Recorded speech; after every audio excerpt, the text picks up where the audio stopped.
मेरा नाम माला है। 16 साल की उम्र में ही मेरी शादी हो गई थी और मेरे पति संजीव की उम्र भी उस समय सिर्फ 21 साल की थी। हमारे खानदान में लड़कियों की शादी तो कम उम्र में की जाती थी, लेकिन संजीव की इतनी कम उम्र में शादी करने के पीछे एक बड़ी वजह थी। जब संजीव 18 साल के थे, संजीव के घर में एक प्यारी सी बहन ने जन्म लिया था। संजीव की बहन शीतल 3 साल की थी। तब संजीव के माता पिता का एक्सीडेंट में मौत हो गई। संजीव उस समय खुद पढ़ाई कर रहे थे और ऐसे में शीतल को संभालना बहुत मुश्किल था। कोई रिश्तेदार आगे नहीं बढ़ा था। दोनों बहन भाई की जिम्मेदारी उठाने के लिए सब दूर एक मौसी ने संजीव को सलाह दी कि तुम शादी कर लो, घर में बहू आ जाएगी तो शीतल को संभालेगी। और इस तरह केवल 20 साल की उम्र में ही संजीव की मुझसे शादी हो गई थी। मैं भी उस समय बहुत कम उम्र की थी। दुनियादारी की कोई समझ नहीं थी। अब सुहाग की सेज पर बैठी मैं संजीव का इंतजार कर रही थी, तो संजीव ने आकर मेरे गोद में छोटी सी शीतल को बिठा दिया और मुझसे कहा था, माला, आज से शीतल तुम्हारी बेटी है। इसे माँ का प्यार देना। मुझे तुमसे और कुछ नहीं चाहिए, बस मेरी बहन शीतल को कोई तकलीफ ना हो। मैंने भी खुले दिल से ले लिया था। मैंने उसे बिल्कुल अपने बच्चों की तरह रखी थी। शीतल कब 18 साल की हो गई पता ही नहीं चला। शीतल नहीं आई। अभी तक मैं भी कपड़े धो रही थी। जब आती ही मुझसे सवाल किया करती थी, भैया आज ऑफिस नहीं गए थे क्या? क्योंकि आज उनके बॉस की शादी थी, इसलिए संजीव की छुट्टी थी। दोपहर का खाना खाने के बाद सो गए थे और अब 5 बजे उनकी आंख खुली थी और उठते ही सबसे पहले अपनी बहन के बारे में पूछा था। संजीव, तुम बाहर की दुनिया में और अपने ऑफिस में कितना खो गए हो कि तुम्हें पता ही नहीं है कि तुम्हारी बहन शीतल घर पर कितने बजे आती है। संजीव आज परेशान होकर मुझे देखने लगे। और तुम यह क्या कह रही हो? तुम्हारा कहने का मतलब क्या है? मैंने कहा, संजीव, मेरे कहने का कोई भी मतलब नहीं है, पर सीधी सी साफ बात है जो मैं आपको बता रही हूँ कि शीतल एकेडमी से लेट घर आती है। उसने मुझे बता रखा है कि उसकी छुट्टी लेट से होती है, इसलिए घर लेट पहुंच पाती है। मेरी बात सुनकर संजीव थोड़ा गुस्से में बोले, माला, तुमने कभी मुझे इस बारे में बताया क्यों नहीं? मैं बताने ही वाली थी। क्या बात है, जब उसकी छुट्टी ही लेट होती है, घर पहुंचती है और ऐसा नहीं है कि रात हो जाती है, शाम होते होते घर आ जाती है, तो मैं बेकार में तुमसे शिकायत क्यों करूं? मैं उसके खिलाफ तुम्हारे कान क्यों भरूं? संजीव की बात बिल्कुल भी पसंद नहीं आई थी मुझे। यह मेरी आवाज़ में थोड़ा गुस्सा आ गया था। मुझे बिल्कुल भी पसंद नहीं थी और तुम पर बेकार में अपनी धाक जमाती हूँ।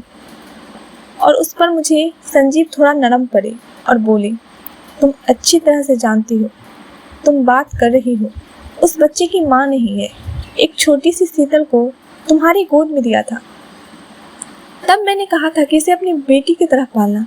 तुम्हें शीतल की माँ का दर्जा दिया था और मैं अपने बच्चों की गलती पर ध्यान नहीं देती हो। मैंने प्यार से संजीव को समझाते हुए कहा, संजीव, शीतल अभी बच्ची है। अगर हम उसके साथ जोर जबरदस्ती करेंगे, ज़्यादा रोक टोक करेंगे, नाराज भी हो सकती है और बिगड़ भी सकती है। इसलिए हमें उस पर बेकार की पाबंदियां नहीं लगानी चाहिए। मैंने शीतल को बिल्कुल अपने बच्चों की तरह पाला है, लेकिन उस पर पूरी नज़र रखती हूँ। क्या आपको कभी लगा है, क्या कभी शीतल ने आपको शिकायत की मेरे खिलाफ कि मैं उसको तंग करती हूँ, उस पर जुल्म करती हूँ? मेरी बात सुनकर संजीव नाम में सर हिला दिया और बोले, नहीं माला, मुझे पूरा विश्वास है कि तुम एक अच्छी माँ साबित हुई हो।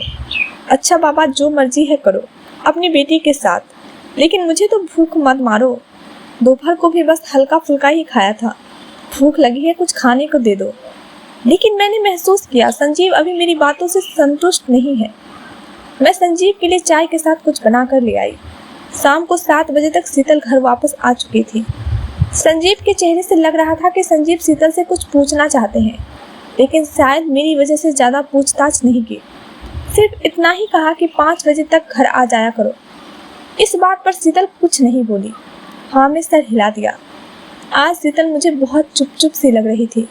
पहले तो जब भी आती तो चहकती आती, हमेशा बोलती है कि अपनी सहेलियों की बातें बताती रहती है, लेकिन आज बहुत छोटी सी बात पर नाराज हो गई है।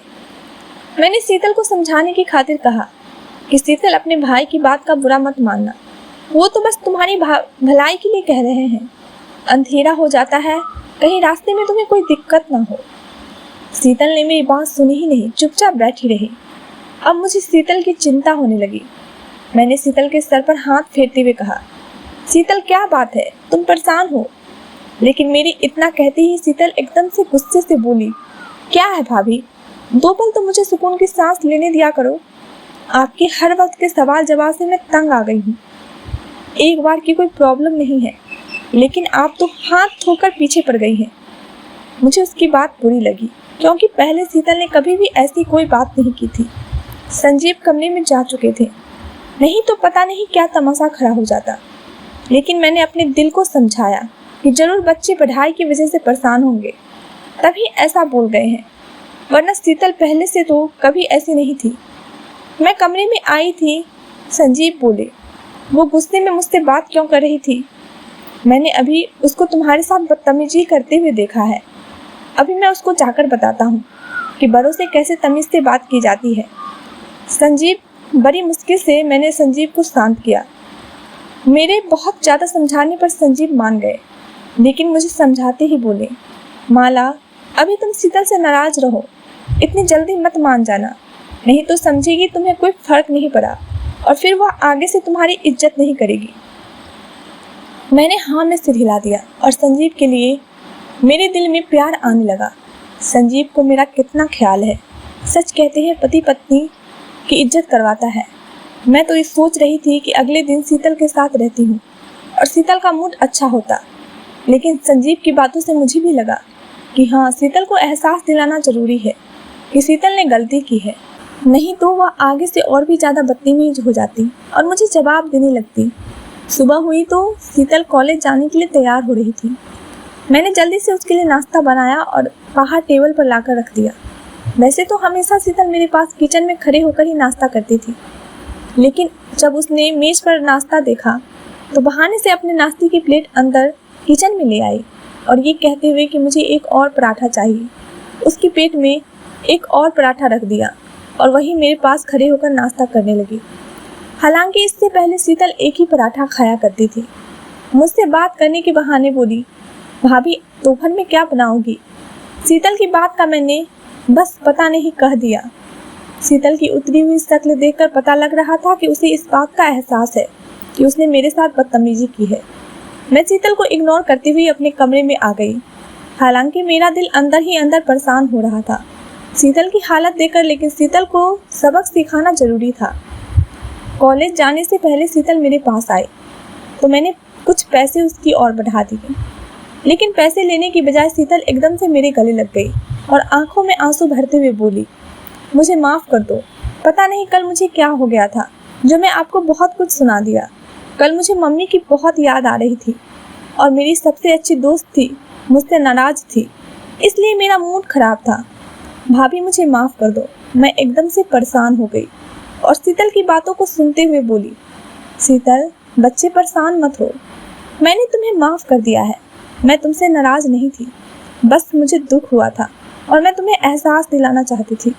तुम्हारा रवैया मेरे साथ गलत था। मेरी बात से खुश हो गई और संतुष्ट होकर कॉलेज चली गई और शीतल को खुश देखकर मैं भी खुश हो गई। मुझे भी शीतल के साथ इतना सख्त रवैया अपनाते हुए बहुत बुरा लग रहा था। शीतल को मैंने बिल्कुल अपनी बेटी की तरह पाला था। भगवान ने मेरी किस्मत में औलाद की खुशी नहीं दी थी, लेकिन औलाद की कमी मैंने शीतल से पूरी की। मेरे सारे लाड प्यार का जरिया इतनी लंबी कुछ दिनों से मैं नोट कर रही थी कि शीतल तो कॉलेज जाने के बाद दोपहर को घर नहीं आती थी, वहीं से एकेडमी चले जाया करती थी। मैंने उससे पूछा तो कहने लगी, आने वाली बस बहुत ज़्यादा सख्त है और मुझे अपने कॉलेज में उत्तीर्ण करना है, इसलिए ज़्यादा से ज़्यादा पढ़ाई करती हूँ और 7 बजते बजते शीतल एकेडमी से घर वापस आ जाया करती थी।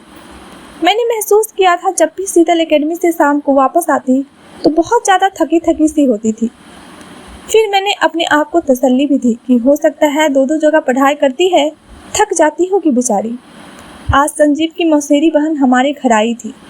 मेरे घर कोई भी मेहमान आता तो मैं दिल खोलकर स्वागत करती थी, लेकिन कोई भी मेहमान आता था मेरा दिल तोड़े बिना नहीं जाता था। जाते हुए लोग मुझे एहसास करा ही जाते थे कि मैं बाँझ हूँ, और आज तो हद ही हो गई। सीमा दीदी ने कहा कि संजीव भैया को दूसरी शादी कर लेनी चाहिए। मुझे लगता है अब भाभी माँ नहीं बनेंगी। अगर भगवान ने उन्हें औलाद दे दी होती, ना जाने कितनी बड़ी बेटी होती। आप भी तो इंसान हैं, आपका भी तो मन करता होगा अपने बच्चे को गोद में खिलाने का। सीमा दीदी की बात सुनकर मेरा दिल मेरे नम आंखों से संजीव की तरफ से देखा था। संजीव ने मुझे आंखों ही आंखों में तसल्ली दी और सीमा से कहा, दूसरी शादी के बारे में ना तो मैंने सोचा है और ना ही सोचूंगा। मैं सिर्फ बच्चे के लिए शीतल की कितने सालों की वफा और सेवा को भुला नहीं सकता। संजीव की बात सुनकर ढेर सारा प्यार उमड़ आया था। संजीव जी बहुत अच्छे पति साबित हुए थे, मेरा बहुत ख्याल रखते थे, मेरी खुशी का ध्यान रखते थे। आज तक शायद ही कोई दिन ऐसा आया हो जब संजीव की वजह से आंखों में आंसू आए हों।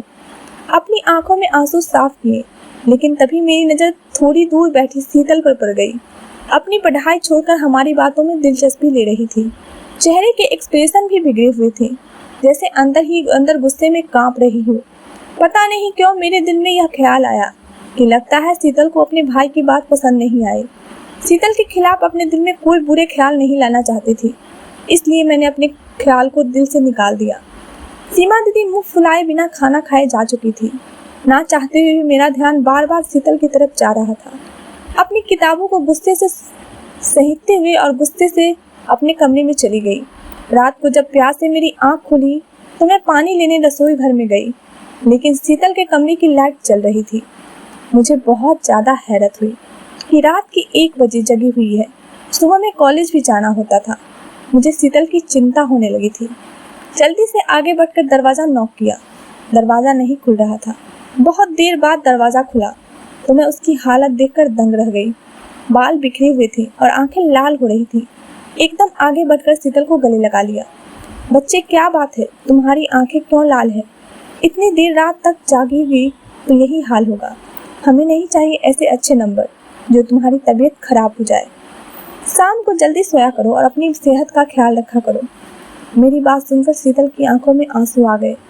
मैं अब तो और भी ज़्यादा परेशान हो गई। क्या बात है, मुझे लगता है तुम्हारी आंखें लाल है।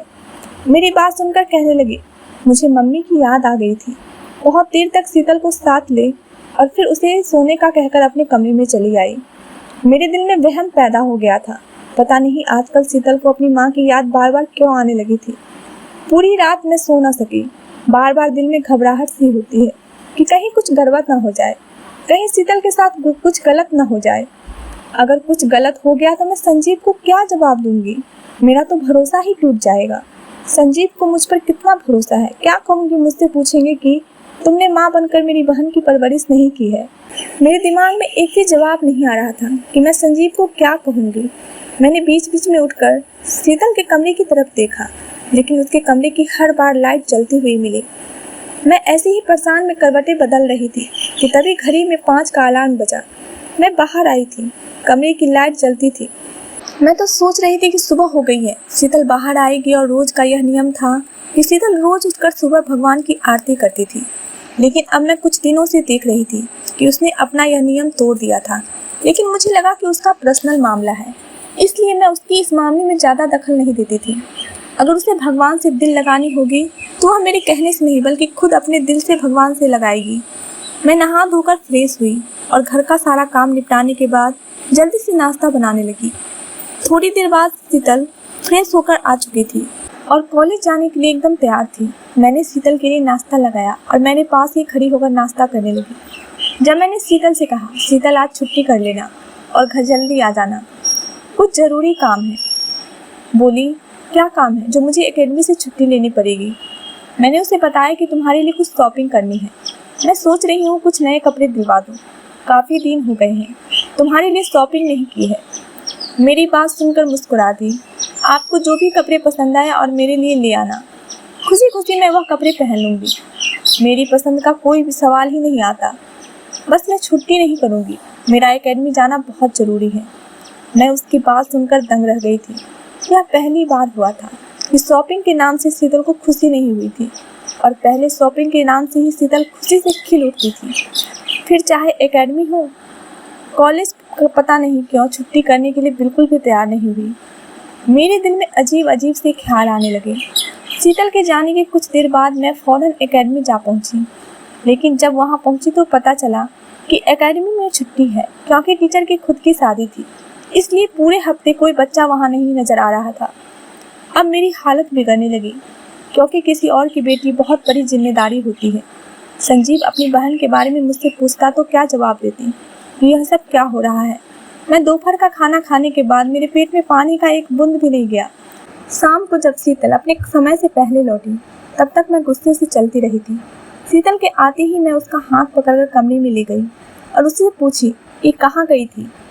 तो और पहले शीतल ने कुछ जवाब नहीं दिया। कहा कि एकेडमी गई थी। और कहाँ गई थी? कौन सी एकेडमी? एकेडमी की छुट्टियां लगी हुई है। बताओ, तुमने मुझसे झूठ क्यों बोला? तुम मुझसे क्या छुपा रही हो? पता है आज मैं कितना परेशान हूँ? अन्न का एक दाना भी मेरे पेट में नहीं गया। शीतल मेरी बात सुनकर मुस्कुरा दी। भाभी, इतनी सी बात के लिए आप इतना परेशान हो गई थी? आपने खाना भी नहीं खाया? मैंने कहा तुम्हें इतनी सी बात लग रही है? यहाँ मेरे प्राण निकले जा रहे हैं। बताओ भाभी, आपको भी लगता है कि आप जैसा सोच रही है वैसा कुछ है? आजकल यह कि जैसे ही एकेडमी की छुट्टियां हुई तो मेरी दोस्त है, वो बोली कि हम दोनों साथ में पढ़ाई कर लिया करेंगे। बस मैंने उसकी बात मान ली। आपको बताना जरूरी नहीं समझा क्योंकि मुझे पता था आप मना नहीं करेंगी। और फिर मैं दोस्त के घर जाकर पढ़ाई कर ली। थोड़ी देर में मेरा मूड भी ठीक हो गया था। चलो तुम्हें नए कपड़े दिलवा दूँ। शीतल ने नए कपड़े लेने से मना कर दिया। भाभी, मुझे कपड़े नहीं चाहिए। मुझे आपका सफ़ेद कलर वाला सूट बहुत पसंद है, आप मुझे दे दे। मुझे कपड़े लेने की कोई ज़रूरत नहीं है। आप अपने पुराने कपड़े मुझे दे सकती हैं। आपके कपड़े पहनकर मुझे खुशी होगी। शीतल की बात ने मुझे हैरान कर दिया कि तुम कैसी बातें कर रही हो? भला मैं तुम्हें अपने पुराने कपड़े कैसे दे सकती हूँ? क्या भाभी, माँ के कपड़े बेटी के लिए उतरन कैसे हो सकते हैं? आप तो मेरी माँ समान हैं और मुझे बहुत खुशी होगी जब मैं आपके उतारे हुए कपड़े पहनूं। शीतल के आगे मैं मजबूर हो गई। अपनी अलमारी से मैंने 4-5 दिन वही कपड़े पहने। मेरे पास में सबसे अच्छी और नई ड्रेस थी। मेरा दिल बिल्कुल भी नहीं कर रहा था कि शीतल पुराने कपड़े पहने। कपड़े लेते हुए शीतल के चेहरे पर उदासी थी। बार बार शीतल का चेहरा पढ़ने की कोशिश कर रही थी, लेकिन कुछ समझ नहीं आ रहा था। शीतल से पूछना भी बेकार था। बहाने बनाकर पास बैठती तो कहती एकेडमी में अभी तक फ्री नहीं थी, लेकिन अपने दोस्त के घर पर पूरा भरोसा था। आज भी शीतल कॉलेज से सीधे अपने दोस्त के घर चली गई थी। संजीव आज घर पर ही था। पता नहीं आज अचानक से मेरे मन में क्या आया। एकदम से कहने लगी, संजीव, शीतल के रहने से घर में रौनक रहती है और शीतल के जाते ही एकदम सन्नाटा हो जाता है। सोचो संजीव, जब शीतल की शादी हो जाएगी यह घर खाने को दौड़ेगा। काश भगवान ने हमें भी बच्चा दिए होते। शायद हमारे नसीब में बच्ची की खुशी नहीं। संजीव, अब तो मुझे भी लगता है तुम्हें दूसरी शादी कर लेनी चाहिए। कम से कम इस घर में बच्चे की किलकारियाँ तो गूंजती रहेगी। मेरी बात सुनकर संजीव बोले, बस माला, आज कह दिया तो कह दिया, आगे से कभी भी यह बात नहीं करना। माला, तुम्हारे बिना रहने के बारे में मैं सोच भी नहीं सकता। और जो कुछ तुमने मेरे लिए किया है, क्या मैं उसका सिला तुम्हारे सर पर लाकर रख दूं? कभी भी दूसरी शादी नहीं करूंगा। हाँ, बच्चे की कमी मुझे भी खलती है, लेकिन शायद यही हमारी किस्मत में है। तभी मेरी नज़र गेट पर खड़ी शीतल पर पड़ी। वह शायद अभी अभी मेरे पास और संजीव के पास आने की वजह तो अपने कमरे में चली गई। संजीव को यह बात पसंद नहीं आई, लेकिन मैंने जैसे तैसे करके बात को रफा दफा कर दिया। सब खाना खाकर अपने अपने कमरे में चले गए तो मैं थोड़ी देर के लिए शीतल के पास चली आई। आज भी मुझे शीतल की आंखें लाल लगी। मैंने पूछा, क्या बात है शीतल? आज तुम फिर वही बात सुनकर शीतल की आंखों में भी आंसू आ गए। कहने लगी, हाँ, मम्मी की याद आ गई थी। मुझे बहुत ज़्यादा दुख हुआ। शीतल, तुम आजकल अपनी माँ को कुछ ज़्यादा ही याद करती हो। मैं मानती हूँ कि माँ की जगह कोई नहीं ले सकता, लेकिन मैंने तुम्हें अपनी बेटी समझकर पाला है। मैं भी तो तुम्हारी माँ हूँ। फिर तुम्हें ऐसा क्यों लगता है कि तुम्हारी ज़िंदगी में माँ की हर वक्त माँ को याद करके रोती रहोगी? मेरी बात सुनकर शीतल बोली, आपने तो मुझे माँ से भी बढ़कर प्यार दिया है। बस ऐसे ही कभी कभी मम्मी की याद आ जाती है।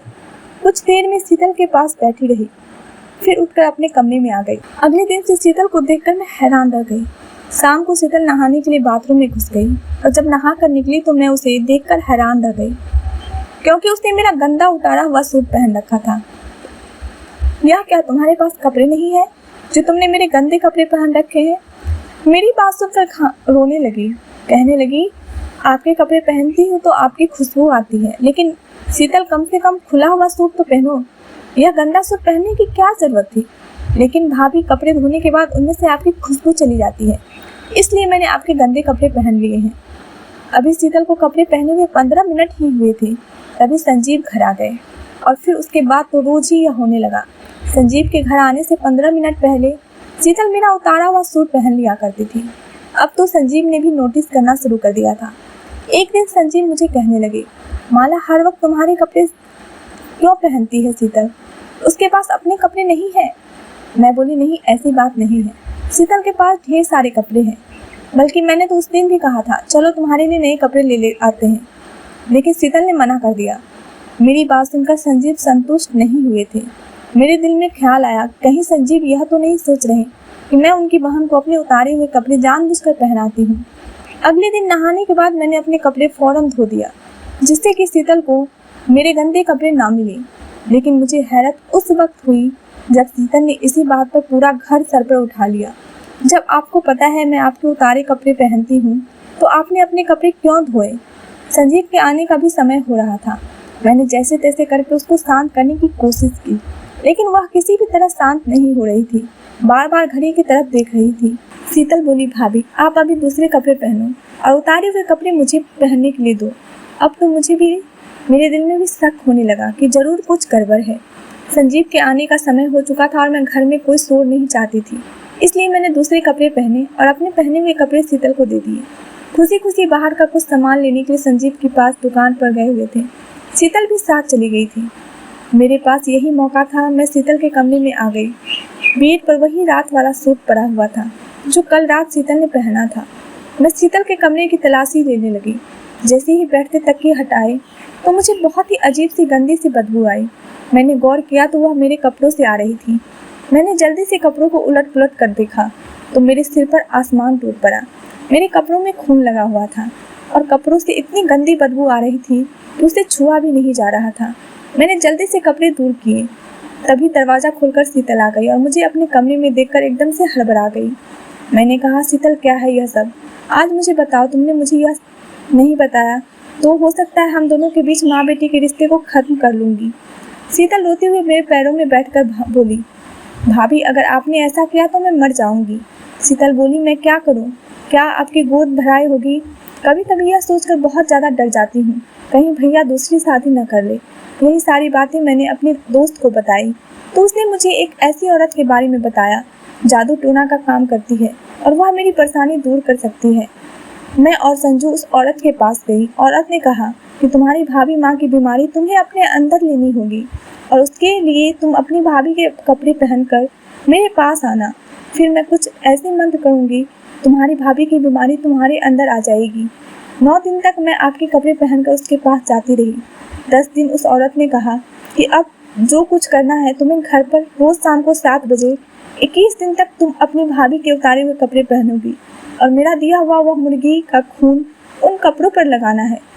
पूरी रात यही वाले कपड़े पहनना। अभी 21 दिन में अभी 8 दिन ही हुए थे। देखना 21 दिन होते ही आपकी बीमारी मेरे अंदर आ जाएगी और आप माँ बन जाएंगी। मैं हैरत से मुंह खोले शीतल की बातें सुन रही थी। शीतल जो कि रिश्ते में मेरी ननद थी, मुझसे इतनी मोहब्बत करती है कि शायद कोई बेटी भी अपनी माँ से ना करे।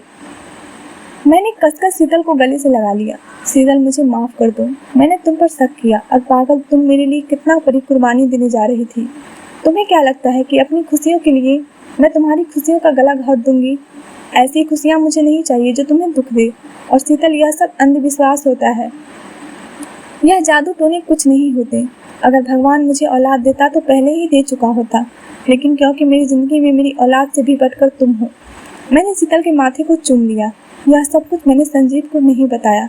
बेटियों के माता पिता सुरक्षित होते हैं। अगर आपको हमारी कहानी पसंद आई है तो वीडियो को लाइक करें। चैनल पर नए हैं तो चैनल को सब्सक्राइब जरूर करें। धन्यवाद दोस्तों।